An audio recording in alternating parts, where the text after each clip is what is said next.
Besoin de personne, c'était le rêve de cette génération de 68 arts qui rêvait de se libérer de toutes ces contraintes patriarcales. Depuis très jeune, j'adorais tout faire par moi-même. C'est-à-dire que moi, je rentrais en CP, c'était moi qui remplissais les formulaires où je mettais les prénoms de mes parents. Récemment, ma grand-mère m'a raconté que le jour où je suis née, mon père et ma grand-mère paternelle étaient fâchés. Et le fait que je naisse a fait que ma grand-mère paternelle est arrivée à la clinique et ils se sont rabibochés. Par exemple, mes parents, quand j'étais au collège, ils ne me laissaient pas avoir des amis hommes. Nos parents étaient dans la tradition de une jeune fille, si elle n'est pas entourée de ses parents, elle est en danger, on ne peut pas la laisser seule dans la société. J'ai encore un souvenir à l'âge de 5 ans où ma mère, je ne sais pas exactement avec quel mot, mais elle nous expliquait que le jour où on allait avoir des relations sexuelles, on allait devoir l'appeler et lui raconter. Je ne voulais pas les décevoir, du coup, oui, j'avais des amis mecs, mais je le cachais. J'ai voulu, avant 21 ans, partir habiter dans le Midi avec un ami et mes parents m'ont refusé l'autorisation de partir, étant donné que je n'étais pas majeure. Donc nous avons trouvé la solution de nous marier. Nous avons fait un mariage d'amitié pour que je sois émancipée. Je veux être comédienne, je vais y arriver toute seule, je vais me payer mes cours de théâtre, j'ai besoin de personne, machin. Et en fait, mon métier, c'est juste ça, dépendre du désir des gens. Oh là là, ça vous fait pas bizarre que vos enfants s'en aillent? Mes parents, ils disaient, bah non, nous on est partis hyper jeunes de chez nous, on a voyagé, on a fait plein de trucs, on veut qu'ils fassent pareil, on veut qu'ils fassent ce qu'ils ont envie de faire. Ça n'a pas été l'idéal, parce qu'un mariage d'amitié, nous pensions que ça pourrait durer toute une vie.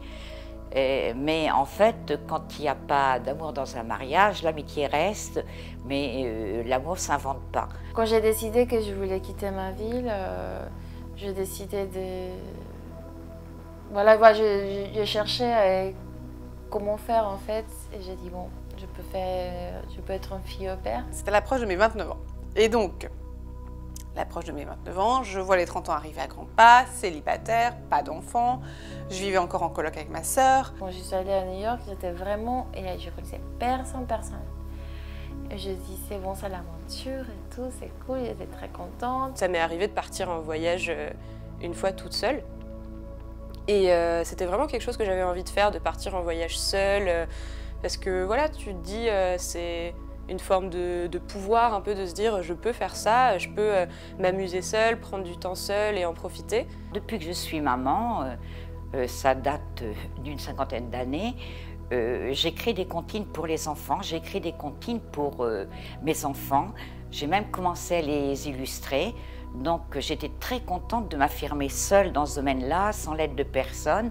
J'étais tellement contente parce que j'ai pu avoir une place pour un concert de Blonde Redhead, que c'est un de mes groupes préférés. Je n'ai jamais osé les présenter à un éditeur, mais à l'âge que j'ai, je commence à avoir moins de complexes.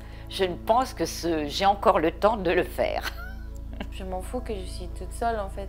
J'ai juste envie d'y aller. C'était quand même plaisant de se dire j'ai besoin de personne dans le sens où j'ai été capable de le faire. Du coup, c'était le premier concert que je faisais toute seule, mais après, ça a devenu un peu une habitude à moi. D'être libre en fait, de faire ce qui me passait par... ce qui me donnait envie, de vivre par ma passion. Un jour, je prends ma douche, je sors de la douche, il faisait hyper beau. On commençait à être dans les belles saisons, quoi. Donc dès que les premiers rayons de soleil, t'es à fond dedans, quoi. T'es hyper motivé. Et je me dis, ok, je vais écrire une web série, je vais l'écrire et je vais jouer dedans. À ce moment-là, je me suis rendu compte qu'en fait, je voulais habiter à New York. Parce que pour moi, c'était vraiment une soirée magique. Pour moi, une femme forte et indépendante, c'est quelqu'un qui va faire ses choix en fonction de ce qu'elle souhaite. Ok, j'y vais. Ah ouais, mais alors je sais pas écrire. Bon bah je vais demander à quelqu'un. Donc du coup il y a quand même ce truc de je vais le faire toute seule. Ouais mais j'ai quand même demandé à quelqu'un. Puis mine de rien c'est flippant en fait, on peut pas tout faire soi-même, on sait jamais qu'est-ce qui va nous arriver et puis si j'y arrive pas. C'est pas que je me suis créée par moi-même et que je peux dire aujourd'hui que j'ai besoin de personne. Mais je sais de qui j'ai besoin. Il y a un côté de moi qui a toujours besoin d'être entourée, d'être avec des gens et tout ça. Et ça me prenait trop la tête en fait. Parce que moi, j'étais pas bien avec moi-même non plus.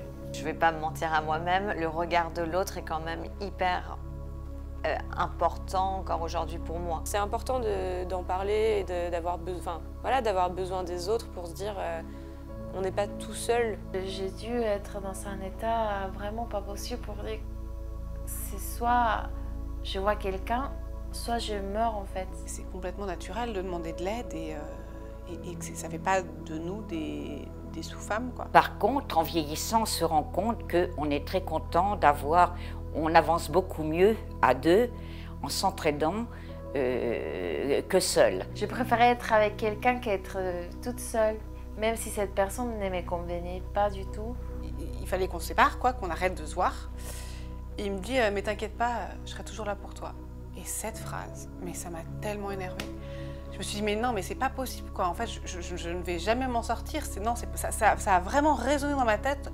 Et je me suis dit mais non, bien sûr que non. Il ne faut pas. Je veux plus avoir besoin de toi. Bye bye. J'ai pris mes affaires et je suis partie. J'ai eu à prendre une décision moi-même sans que quiconque ait à me dire ce que je devais faire. En fait, quand on a des soucis, il ne faut pas laisser des côtés. Ça s'accumule. C'est juste toute la merde qui nous arrive, c'est des trucs qui s'accumulent. J'ai tourné la page et aujourd'hui, je suis bien contente. La vie, elle est trop courte pour passer notre temps à vouloir réparer une relation qui ne fonctionne pas. J'avais vraiment besoin de me retrouver moi toute seule, de me recentrer sur moi, de savoir, en fait, surtout, de savoir ce que je ne voulais plus. C'est juste moi qui peut soigner en fait. C'est juste moi qui peux choisir de continuer les traitements. C'est juste moi qui peux dire ok, j'ai vraiment travaillé là-dessus. Personne d'autre que nous-mêmes a la réponse à notre propre problème. Débrouillez-vous toute seule alors si vous n'êtes pas contente. Non, c'est pas ce qu'on veut en fait. On ne veut pas se débrouiller seule, on veut juste être à niveau, à égalité. Et on se sert un peu de ça, je trouve. C'est pas notre rôle en fait, surtout en tant que femme où pendant des années ça a été le rôle de la femme de faire des efforts, de faire les choses de faire tout ce qu'on attendait d'elle. J'ai tellement confiance en moi et je sais tellement qui je suis que je laisserai personne casser ça ou me dévaloriser. En 1974, les femmes de ma génération ont seulement eu, à cette époque, le droit d'être chef de famille. Il faut juste qu'on soit des êtres humains. C'est-à-dire qu'on ne va jamais demander à un homme, on ne va jamais dire à un homme, bah oui, il faut que tu sois, tu sais, il faut que tu sois, quand tu seras grand, il faudra que tu sois fort, il faudra que tu sois indépendant. Je souhaitais devenir styliste.